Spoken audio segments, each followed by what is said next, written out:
안녕하세요. 저는 어딜 가도 짠순이로 통하는 30대 여자입니다. 저의 검소한 습관은 부모님으로부터 물려받은 건데요. 지금은 제가 한 수 위인 짠순이가 되었답니다.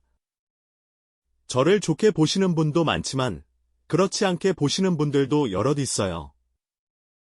이번에는 제가 결혼 생활을 하며 겪었던 무시와 상처가 섞인 이야기를 써보려고 합니다.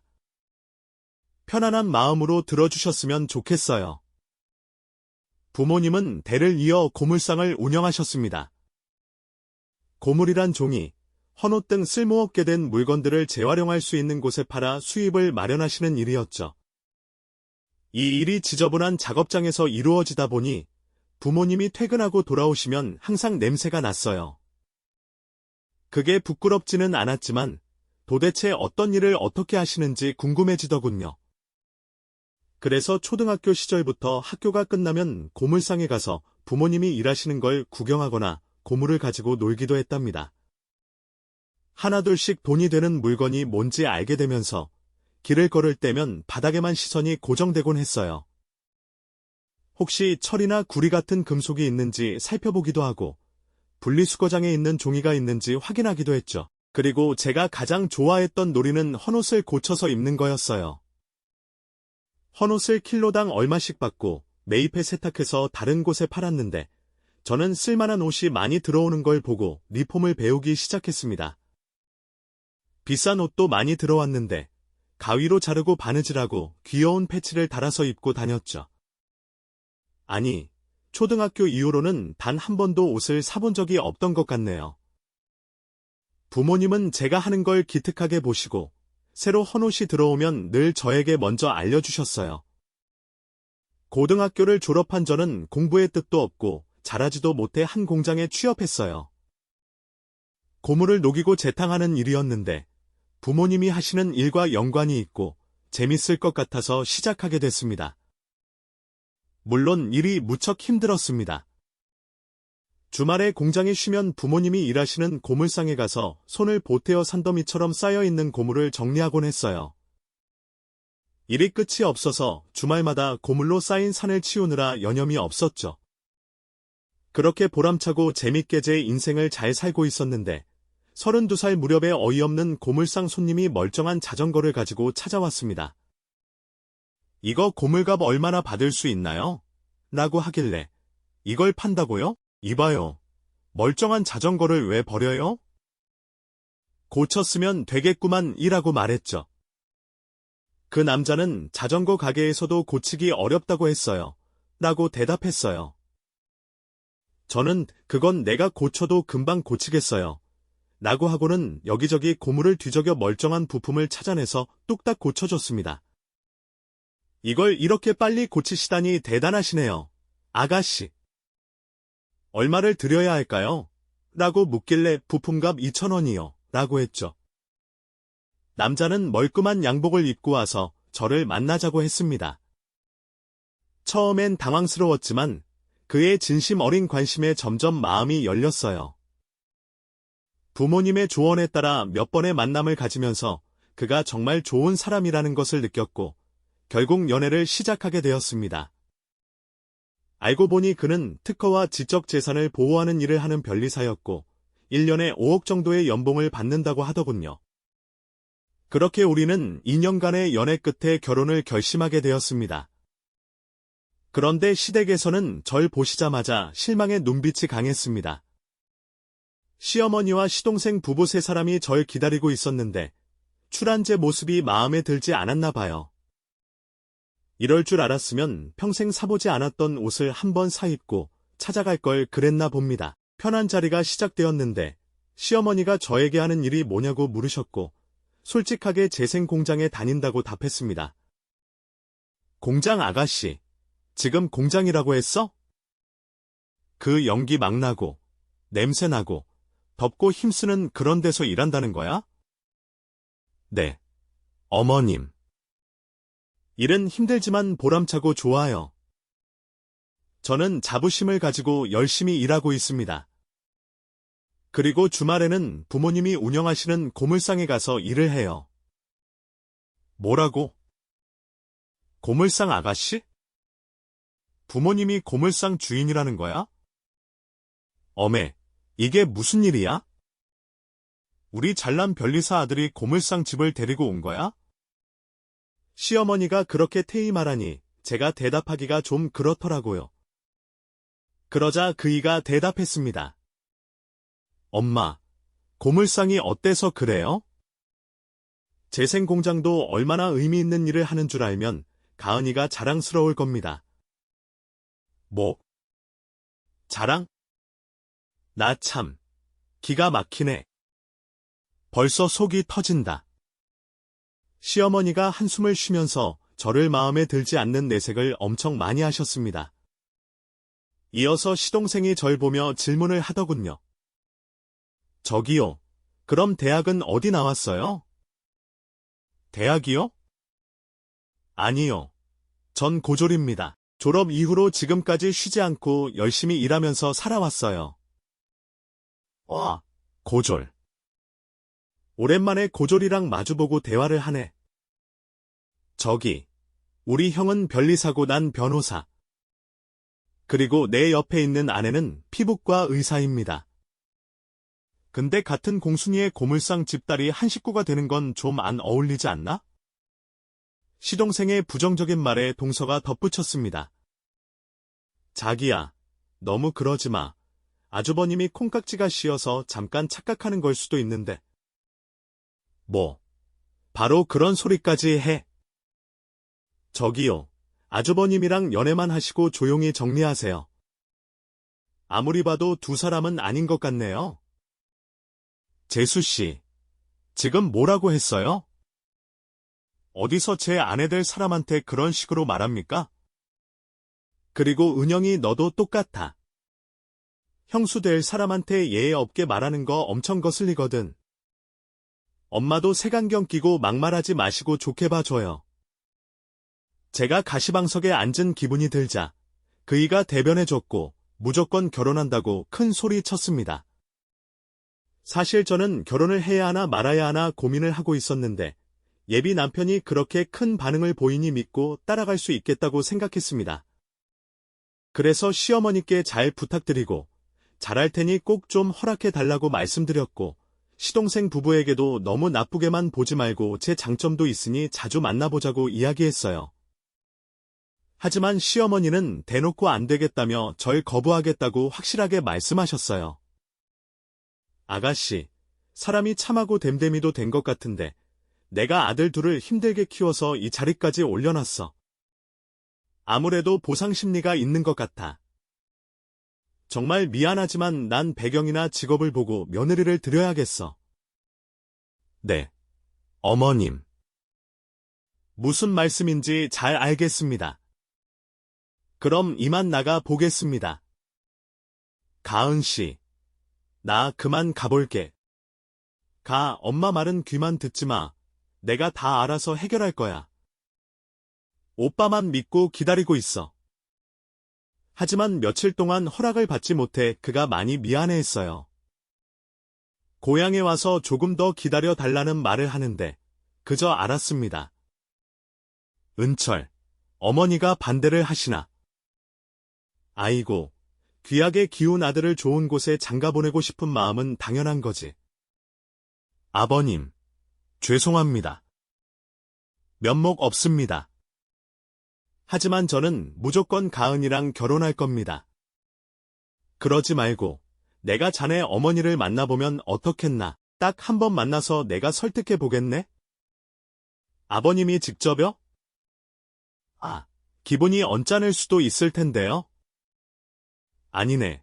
뭐, 한 번쯤 부딪힐 거라 생각했어. 자리 한번 마련해주게. 나랑 대화를 나눠보고도 반대한다면 나도 이 결혼 반대할 거야. 아빠는 기면 기고 아니면 아니다라고 생각하고 살아오신 분이라 시어머니를 한번 만나보고 이 결혼이 어떻게 될지 결정될 거라고 하셨습니다. 그래서 며칠 뒤에 아빠와 시어머니가 둘이 만나셨는데 결과는 시어머니한테 직접 듣게 됐어요. 세아가, 미안하다. 내가 괜히 콧대만 높아서 너한테 상처 주는 말을 했다. 진심으로 사과할게. 우리 은철이 결혼해 줄래? 네? 정말이에요? 감사합니다. 어머님. 제가 고맙지요. 앞으로 우리 잘 지내보자. 나는 너희들 결혼하면 고향으로 가려고 한다. 도시에서 애써 살아왔는데 이제 아들 둘 장가 다 보냈으니 편하게 쉬고 싶구나. 아, 고향으로 가시게요? 어머님과 많은 시간을 보내면 좋을 텐데. 자주 올 거니까 걱정하지 마라. 그리고 언제든 놀러와 기 두 팔 벌려 환영할 테니. 그렇게 시어머니가 저를 꼭 끌어안아 주시며 미안하다, 고맙다라는 말을 여러 번 해주시며 저를 감동시켰습니다. 그런데 시동생 부부는 여전히 저와 남편과의 관계를 좋아하지 않았어요. 어머님이 깍듯하게 잘하라고 조언과 충고를 했는데도 저에게 조금도 다정하지 않았어요. 그래도 시어머니의 허락을 받았고 남편과 살 날이 기대되니 시동생 부부 걱정은 내려놓았습니다. 결혼식을 올리고 부모님의 품을 벗어나 남편과의 신혼생활이 시작됐어요. 그이는 연애할 때보다 더욱더 저에게 잘해줬습니다. 세상에 이런 남편이 또 있을까라는 생각이 들 정도로 아주 완벽한 남자였죠. 왜 이런 사람이 저를 사랑하게 됐고 결혼까지 했을까라는 생각이 저절로 들었답니다. 시어머니가 고향으로 내려가시고 저희 부부와 시동생 부부는 한동안 만나지 않았어요. 시동생이 형수가 되는 제가 마음에 들지 않고 창피한지 만나자고 하면 일필 미루었습니다. 그러다 시동생 생일날 가정집에서 약속을 잡게 되어 결혼식 이후로 처음으로 만나게 됐습니다. 서방님, 오랜만이에요. 더 멋있어졌네요. 그리고 동서, 전보다 더 예뻐졌다. 형님은 여전히 헌옷을 리폼해서 입나 봐요. 많이 없어 보이시네요. 아, 고물상 딸이라서 고물을 귀하게 여겨서 그러나? 그렇지. 고물상에서 일하는 부모님이 아니었으면 이렇게 검소하게 살지 못했을 거야. 소라, 내가 보기엔 찌질 같은데 동서가 울걸자 남편과 시동생이 그만하라고 서더군요.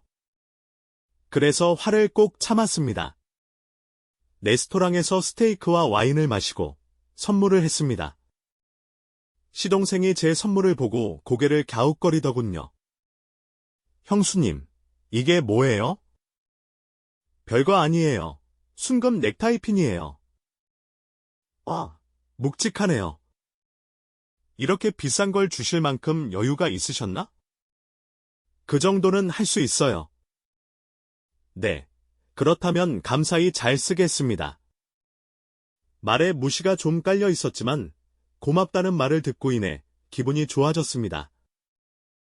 기분 좋게 취하고 배부르게 먹었으니 집에 잘 돌아갈 수 있을 것 같았는데 남편과 시동생이 담배를 피우러 나간 사이에 동서와의 갈등이 생겼습니다. 형님, 공순이 돈을 얼마나 번다고 금을 선물해요? 아까도 말했지만 그 정도 선물은 할 수 있어. 자기 옷도 사입지 않는 구질구질한 여자가 큰 선물하니까 걱정돼서 그러죠. 동서, 나 동서랑 잘 지내고 싶어. 제발 조롱 말고 서로한테 조심했으면 좋겠어. 아니, 사람 봐가면서 조심하면서 사는 거지. 동서지간이 잘 지낼 필요가 있나? 쪽팔린 직업 가지고 있는 당신한테 형님 소리 하니까 진짜 내 형님이라도 된 것 같니? 오늘 내 남편이 설득해서 억지로 나온 거거든? 그러니까 괜히 나한테 이래라 저래라 가르치려고 하지 마. 이 고물상 쓰레기장에서 태어난 공수아. 동서 선을 세게 넘네? 자네 혼 좀 나야 할 것 같은데 공순이 의사 선생님한테 까불다니 정말 어이가 없다.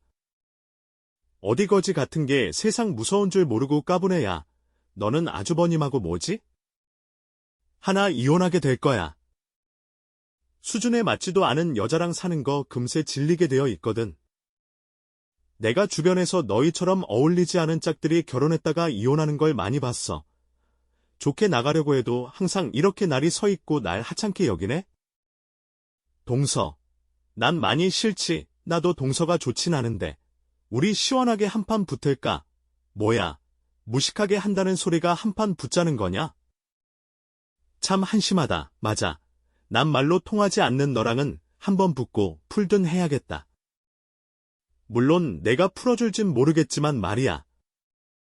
자, 시작해볼까?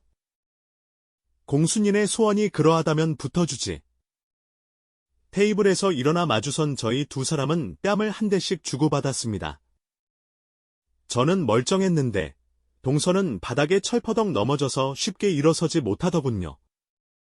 동서, 아직 멀었으니까 일어서.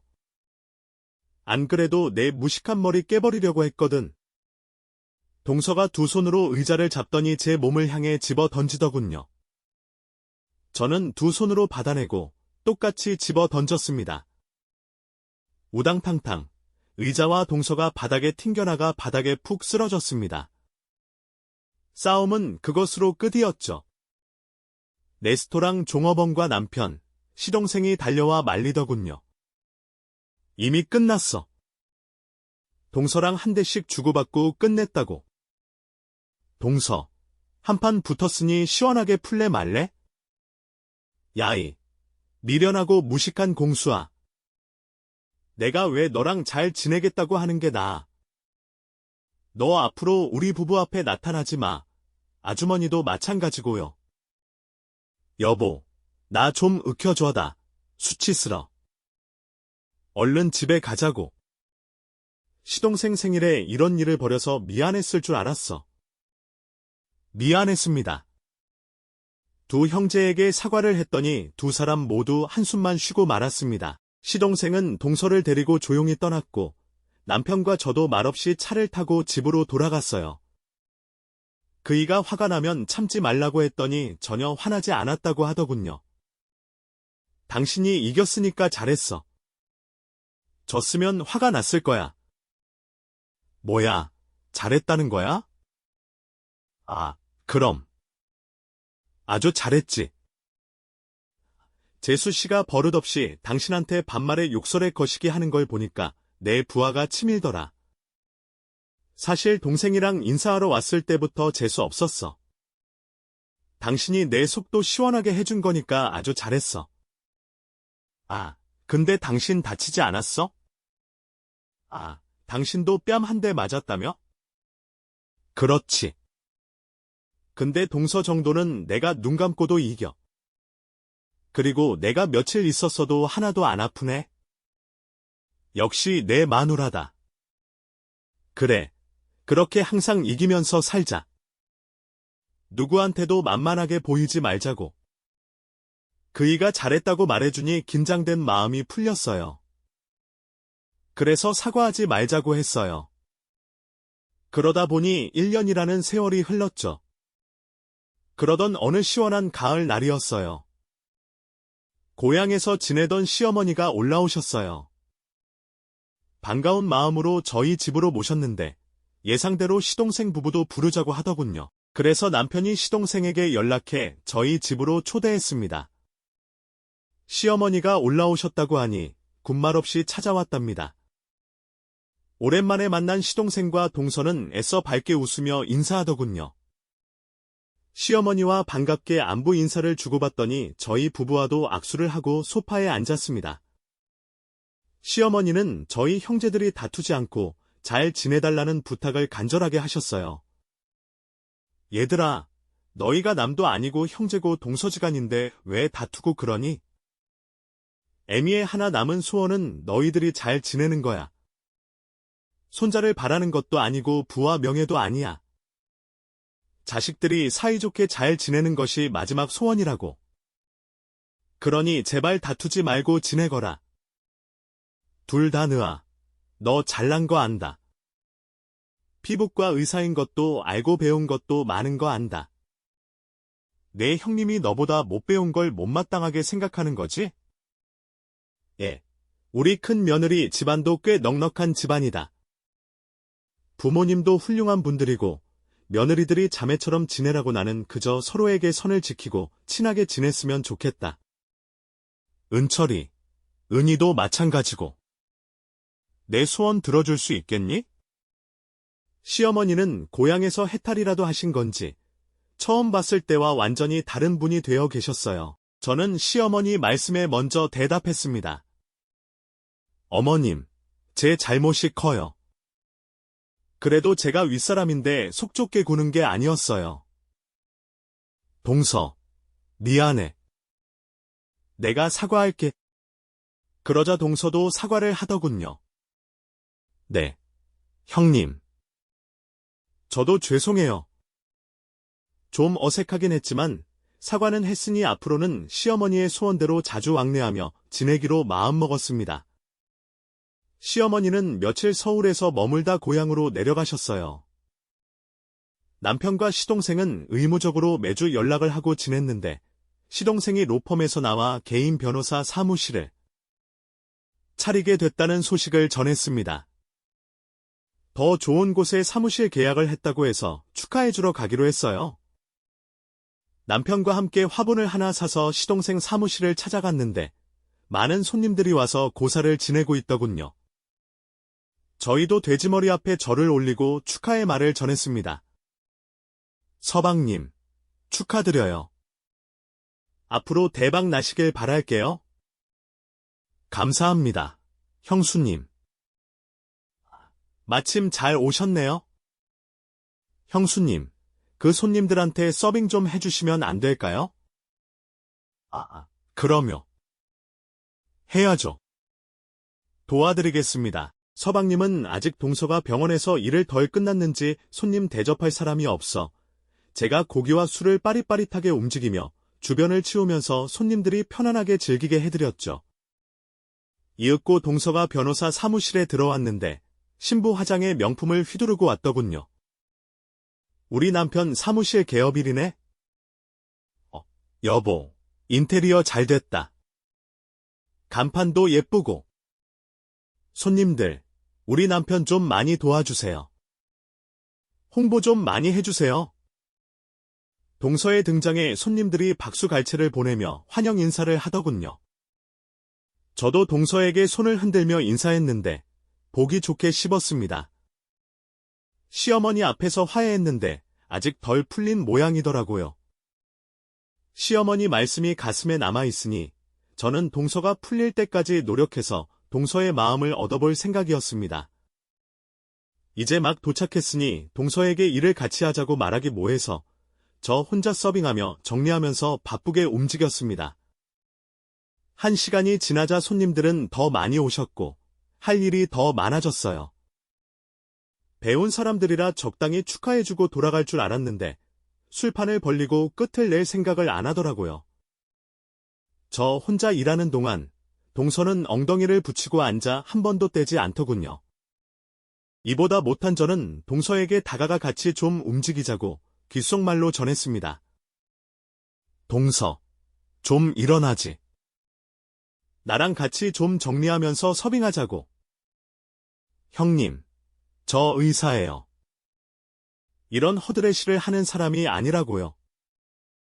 동서, 여긴 서방님 사무실이야. 내가 여기서 일할 이유도 없다고. 잘 지내보려고 이러는 건데 자네가 이런 식으로 나오면 기분 나쁘다고. 어서 일어나. 그랬더니 동서가 웃더니 제 뺨을 세게 날리더군요. 아이씨, 누가 누구한테 어디서 명령이야? 나 의사야. 내 남편은 우리한테 떨어지는 콩고물 주워 먹으려고 하는 거 아니야? 지금 딱 보니 청소 아줌마로 딱이네. 공장 관두고 우리 남편 사무실 청소부나 자발로 일해봐. 월급도 많이 줄 테니까.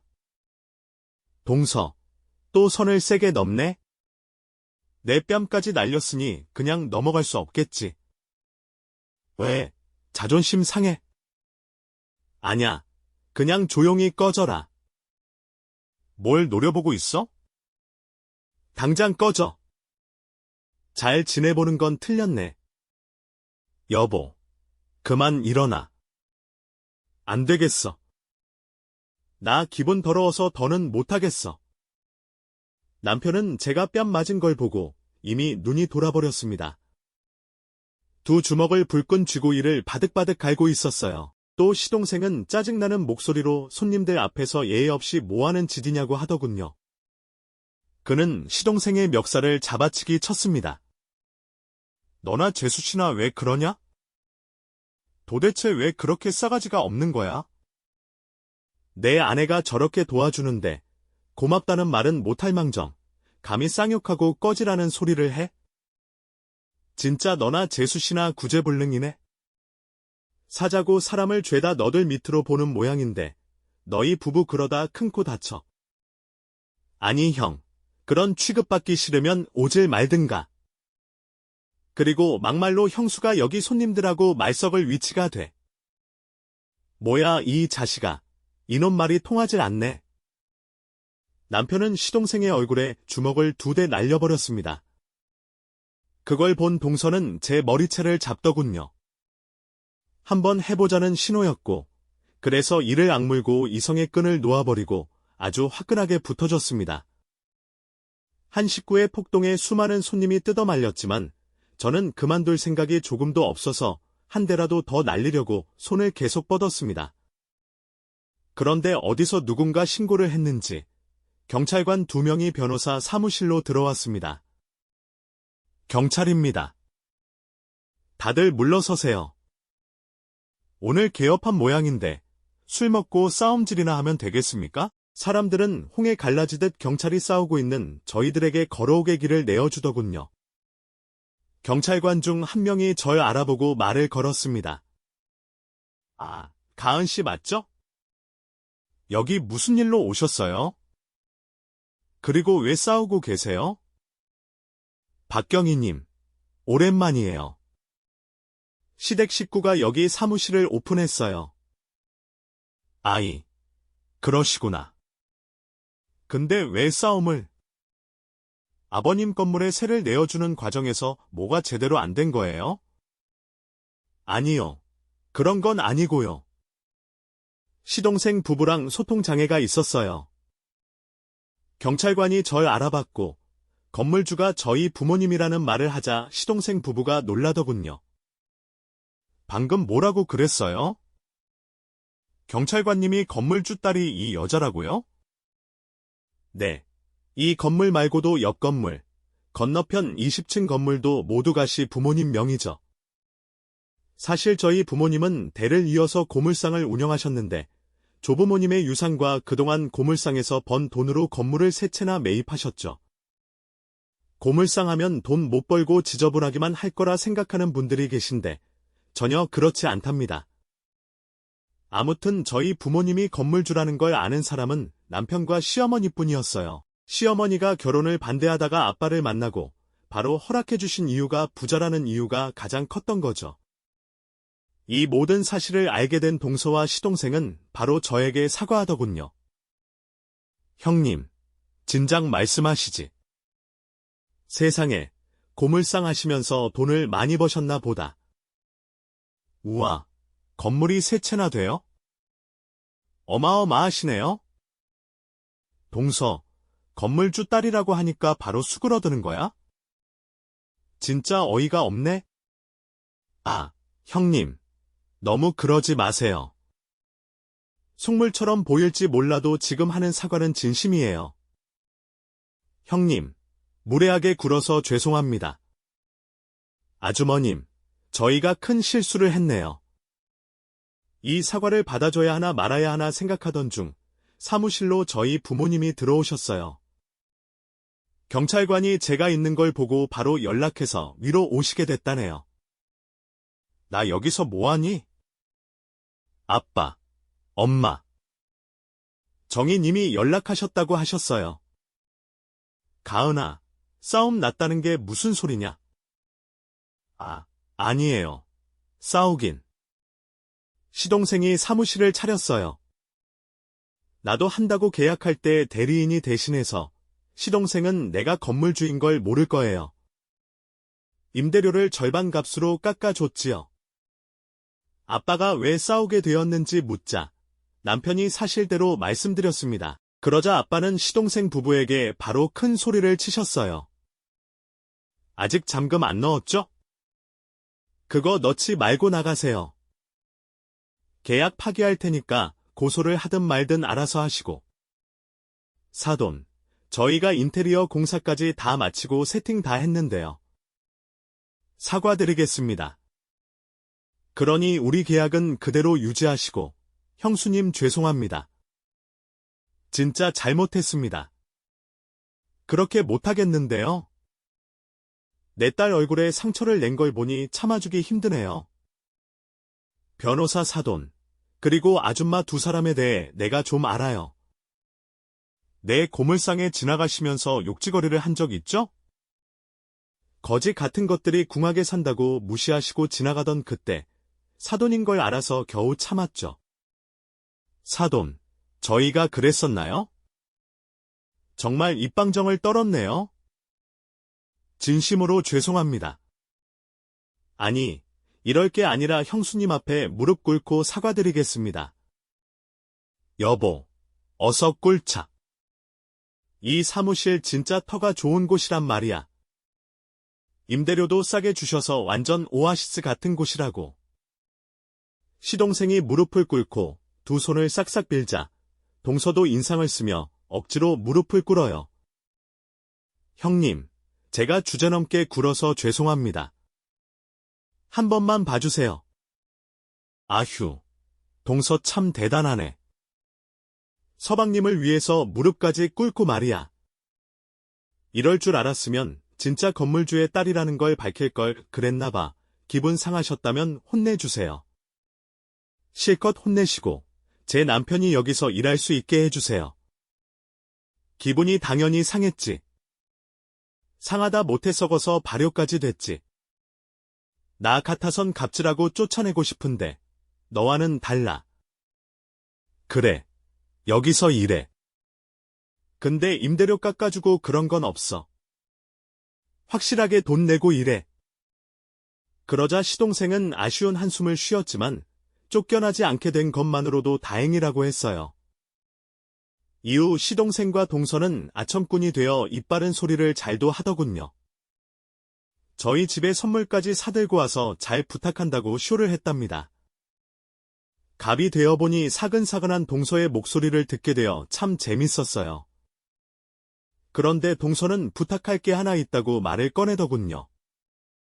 형님 부모님 건물에 피부과가 있죠.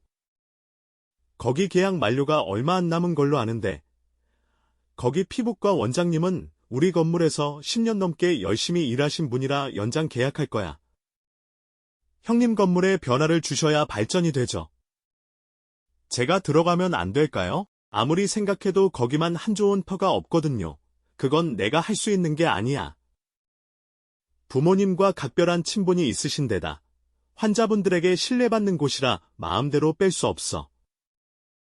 동서, 다른 상가 알아봐, 형님. 그러지 말고 힘 좀 써주세요. 안 된다고 했지. 이런 부탁할 거면 찾아오지 마. 진짜 안 되겠어요? 제가 이렇게 부탁하지 않으면 안 돼. 그만 가봐. 제가 딱 잘라서 안 된다고 거절했더니 동서의 눈빛이 바로 변하더군요. 형님, 부모가 건물주라고 해서 기대 많이 했는데 바로 자르시네요. 빈정 상하네. 나랑 잘 지내보겠다며 형님 노릇 제대로 해보겠다며. 동서의 본 모습이 드러나네요. 그래, 알았어. 이빨은 소리하는 것보다 이게 낫다. 거지 같은 고물상에서 건물 세웠다고 대단한 줄 아나 보네. 그런 건물 며칠 사는 거 오래 안 걸려. 난 의사야. 그래, 잘난 의사니까 돈 잘 벌겠지. 그리고 내가 잘났는데 터가 뭐가 중요하냐? 아무데나 자리 잡고 개인 병원 차려. 알겠냐? 진짜 열받네. 순이한테 이런 무시를 당하는 날이 오다니 자존심이 상해서 미칠 것 같다. 할 말 다 했으면 나가. 그리고 내 남편을 쫓아내는 유치한 짓은 안 할 테니까 걱정하지 마라. 좋아. 나중에 나한테 도움 안 준 걸 뼈저리게 후회하게 만들어 줄게.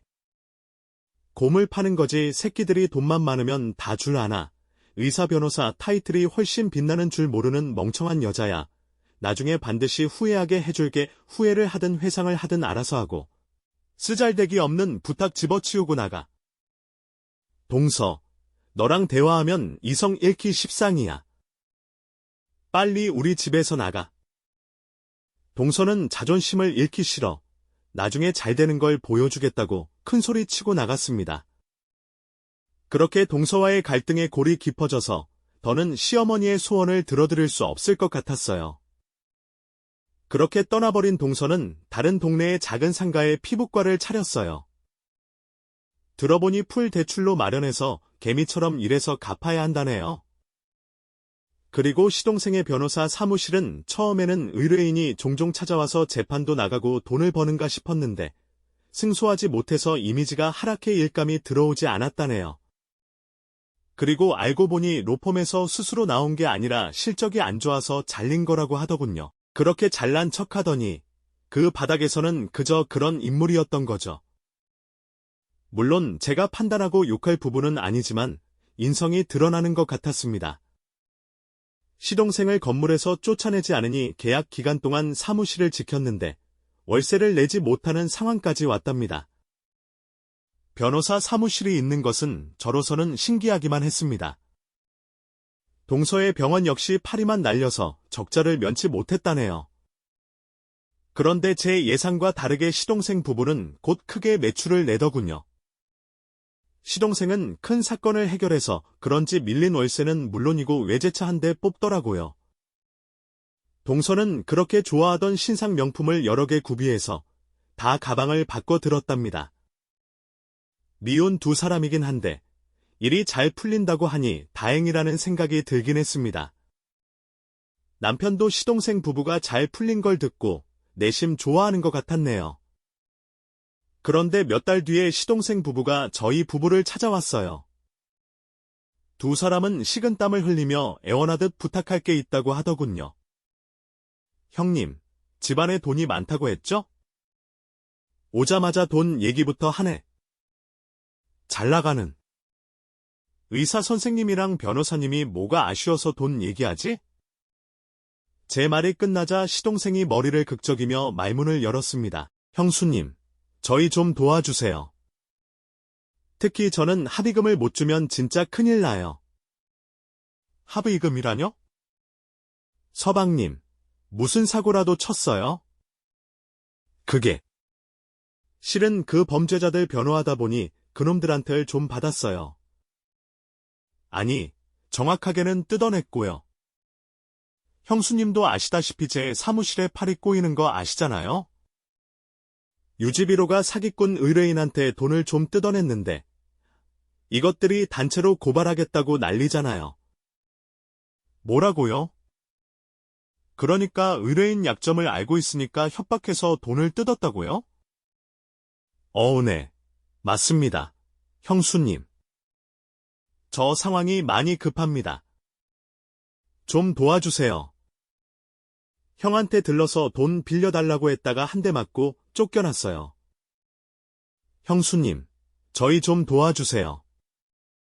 서방님은 돈 뜯어낼 위기이고 동서는 뭐가 문제지? 피부과에서 손님들한테 좀 비싼 치료를 추천해서 돈 좀 뽑았는데 부작용이 많아요. 피부 뒤집어지고 난리도 아니라고요. 피해 보상해달라고 단체로 고소를 하는 바람에 상황이 많이 난처해졌다고요. 배보다 배꼽이 더 크다고 병원을 통으로 날려야 할 만큼 합의금이 세네요. 형님 부잣집 딸이니까 우리들 좀 도와줘요. 변호사의 의사가 뒤로 구림짓하고 고소고발 당할 상황이라 이거죠? 돈으로 막으려는 것이고 돈 나올 것이 없으니 제 남편한테 갔는데 퇴자 맞고 나한테 온 것이죠? 참 대단들 하셔. 형님, 저희한테 쌓인 거 많은 거 알아요. 우리가 사과할 테니까 좀 봐줘요. 그리고 도와주세요. 더럽고 지저분한 고물상 딸내미이자 무식한 공순이 사람 취급도 안 하더니 돈 없고 궁지에 몰리니까 고개 숙이고 찾아온 거야네. 저희가 많이 급해서요. 형님, 도와주실 거죠? 뭐, 내가 빌려줄 거라고 생각했어? 아, 형님, 사과 드렸잖아요. 그거는 부족해. 무릎 꿇고 빌어봐. 비굴하게 꿇고 빌어보란 말이야. 진심이세요? 진심이야. 나도 받는 게 있어야 직업이 열리지. 그래요. 꿀게. 지금 우리 둘의 상황이 급박해서 뭐라도 해야 하니까요. 여보, 꿀자. 시동생 부부는 선택의 여지가 없었는지 바로 제 앞에 무릎을 꿇더군요. 그리고 제가 주문한 대로 두 손을 싹싹 빌며 구걸하듯이 사과했습니다. 형님, 과거는 잊고 앞날만 생각해요. 형님한테 변호사, 의사 가족이 있는 건 평생 큰 도움이 될 겁니다. 우리가 든든한 백이 되어 줄 테니까 투자하신다기에. 그래, 합의금이 얼마나 필요한 거야? 제 남편은 3억, 저는 4억이요. 그럼 7억. 도대체 얼마나 큰 사고를 친 거야? 억이 네 집게 이름도 아니고 그 큰 돈을 어떻게 빌려줘? 형님, 그 돈 못 주면 제 남편은 변호사 제명당하거나 감옥을 가든 파산을 하든 해야 할 거예요. 그리고 저는 병원 문 닫게 될 거고요. 우리가 먹고 살려다 보니 여기까지 오게 됐어요. 형님, 딱 한 번만 부탁드릴게요. 나중에 꼭 갚아드릴 테니 도와주세요. 동서의 말이 끝나자 현관도어 누르는 소리가 들렸습니다. 내 남편들 오네. 이것들 뭐야? 의녀가 재수씨, 내가 돈 못 해준다고 했잖아. 나한테 거절당하고 내 아내한테 찾아온 거야? 대형사고 치고 수습이 안 되니까 이제야 내 아내 앞에서 설설 기는 거야? 꼴이 웃네. 아주 등신이 따로 없다고. 형수님, 욕하셔도 좋으니까 우리 부부 좀 도와줘요. 형님은 건물 채나 있는 부잣집 딸이잖아. 그러자 남편은 시동생 부부에게 절대 10원 한 장도 주지 말라고 하더군요. 동서, 들었지? 난 남편의 말을 아주 잘 듣는 마누라라고. 돈은 안 되겠네. 그냥 병원 문 닫아. 그리고 서방님은 변호사 제명 당하도록 하세요. 두 분이 싼 똥은 두 분이 알아서 치우세요. 형님, 시키는 대로 무릎 꿇고 빌렸는데 마지막에 와서 돈을 안 해준다고요? 응, 사과는 잘 받았어. 그럼 두 사람 얼른 돌아가. 가서 싸질러 놓은 똥 치우러 가봐. 이 거지 같은 고물상 공순이년아. 무식하고 덜 떨어진 게 돈 좀 있다고 사람을 이런 식으로 가지고 놀라 아이. 무서워라. 우리 동서가 화가 많이 난 모양이네. 하긴, 자존심이 극강한 동서가 쪽팔리게 내 앞에서 2번이나 무릎을 꿇었으니 스크래치가 상당하겠지. 어피 망하게 생겼어. 사고 하나 더 쳐야겠다. 여보, 일어나. 우리 부부, 이 두 잡들 참교육해주고 새롭게 다시 시작하자. 우리 둘이 사자인데 이까짓 장애를 넘어가지 못하겠어? 아, 공순이, 넌 처음부터 마음에 안 들었어. 너 같은 거랑 동서지간이게 나한테 엄청난 수치였다고. 역시나 선을 넘는 발언을 하네. 아니다. 이제 다시 볼 일도 없으니 실컷 해라. 난 실컷 너를 패대기 쳐줄 테니까. 제가 먼저 따기를 날려주자 동서가 몸을 던져 저를 바닥에 넘어뜨리더군요. 허리를 조금 삐끗하긴 했지만 싸울 힘은 아직 짱짱하게 남아 있었습니다. 그래서 제 몸 위에 올라탄 동서의 머리에 손을 뻗어 머리카락을 한 움큼 집어 뜯었습니다. 다음으로 이빨로 코를 깨물어 버렸어요. 아, 이 개 같은 걸 봤나? 내가 개면 넌 쥐새끼야, 동서. 여기저기 찍찍 지저대고 얍삽하게 살아가는 게 딱 쥐새끼라는 표현이 맞겠다고. 코를 물어뜯고 이마로 동서의 턱주가리를 올려쳤습니다. 옆으로 떨어진 동서가 바닥에서 대굴대굴 구르며 비명을 질렀는데 거기서 멈추지 않고 발길질과 주먹을 써서 그동안 참아왔던 화를 다 풀었습니다. 한편 돈을 빌리지 못해 분노가 치민 시동생이 남편의 멱살을 잡고 주먹질을 했는데 그이가 샥샥 피하더니 시동생 혁대를 잡고 바닥으로 냅다 꽂아버리더군요. 쾅 소리가 나면서 자빠진 시동생은 등이 엄청 아팠는지 몸을 뒤집고 앓는 소리를 냈습니다. 저희 부부는 두 사람을 실컷 해주고 현관 앞까지 발로 굴려버렸습니다. 동서, 인간이 그렇게 살면 안 되지. 그냥 법적 처벌받고 병원 문 닫아. 파산하고 다른 일 찾아봐. 이 등신아. 그리고 서방님, 사기꾼들 변호하다가 똑같이 공갈사기 협박해서 돈을 뜯어내다니 발상이 아주 독특하네요. 둘 다 돈에 눈이 멀어서 그런 거니 돈으로 호되게 얻어맞게 생겼네요. 살겠어.